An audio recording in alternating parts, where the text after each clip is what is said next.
Eu sou Teógenes Macedo Silva, sou médico reumatologista e iremos dar seguimento à semiologia osteomuscular aplicada à reumatologia, dando seguimento à avaliação dos membros inferiores.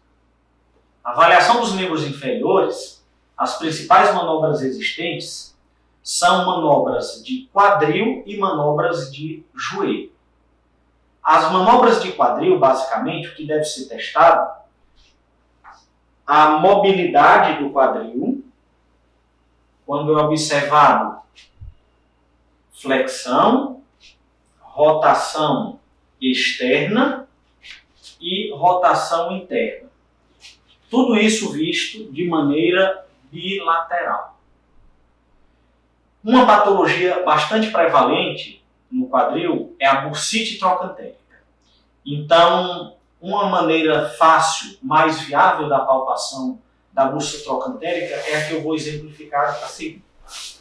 O paciente permanece em decúbito lateral,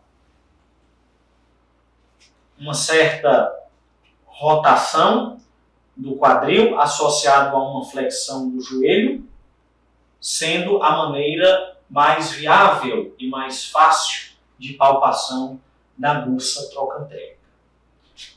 Uma outra manobra existente na avaliação das doenças de quadril é a avaliação quanto à presença de tendinopatia do glúteo médio / mínimo, em que é realizado o paciente na posição em decúbito dorsal, é solicitado ao paciente que realize uma abdução do quadril contra a resistência do examinador. Esse teste, quando positivo, irá ser representado por uma dor na topografia do quadril, sendo mais exato na topografia de glúteo médio e de glúteo mínimo. Seguindo com o joelho, é muito importante a inspeção do joelho para avaliação de cicatrizes, de edema, de alguma assimetria, alguma deformidade, seja ela em varo ou em valgo. A avaliação, a inspeção, ela já deve ser iniciada o paciente em ortostase. Em relação ao joelho, é importante também observar a existência ou não de crepitações durante a mobilização do joelho, com movimentos de flexão e extensão, sendo realizado sempre de maneira bilateral. Alguns testes relacionados a joelho, o sinal mais característico de artrite, de edema, que é o sinal da tecla,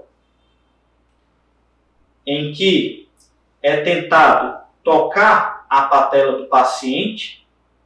Se for observado alguma flutuação durante esse movimento, é bem sugestivo de um derrame articular em joelho. Agora, sendo mais específico para avaliação de ligamentos e de menisco, temos alguns testes mais sofisticados, mais específicos. O primeiro teste a ser demonstrado é o teste, a manobra de Lachman, em que o joelho do paciente é fletido a mais ou menos 30 graus,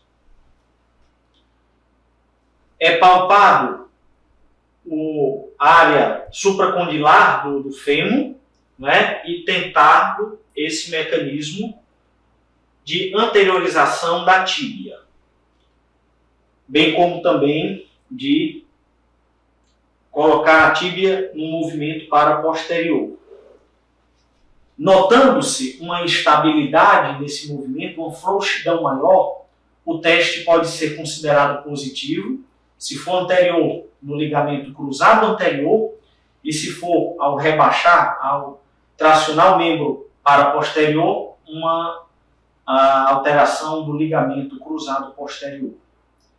Da mesma maneira, é testado também o ligamento cruzado lateral, colateral lateral, feito uma manobra de estresse, e também o colateral medial mediante uma manobra de estresse em válvulo. Um outro teste também realizado para joelho, agora mais especificamente para menisco,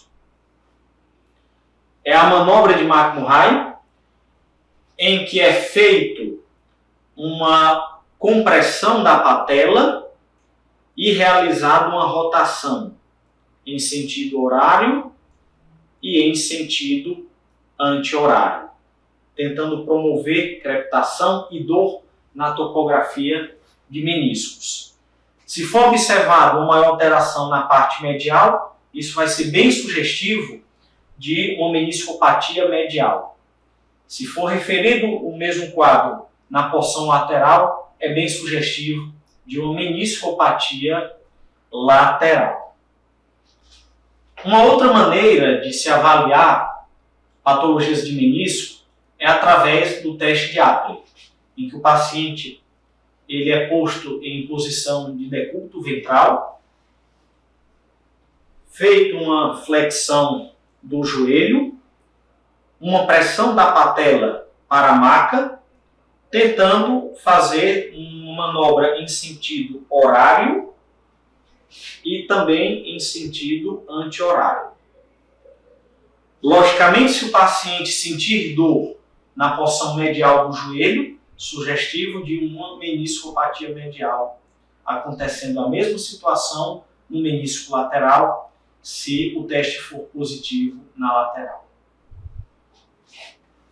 Os testes ligamentares principais, visando ligamento cruzado anterior e o ligamento cruzado posterior, são os testes da gaveta.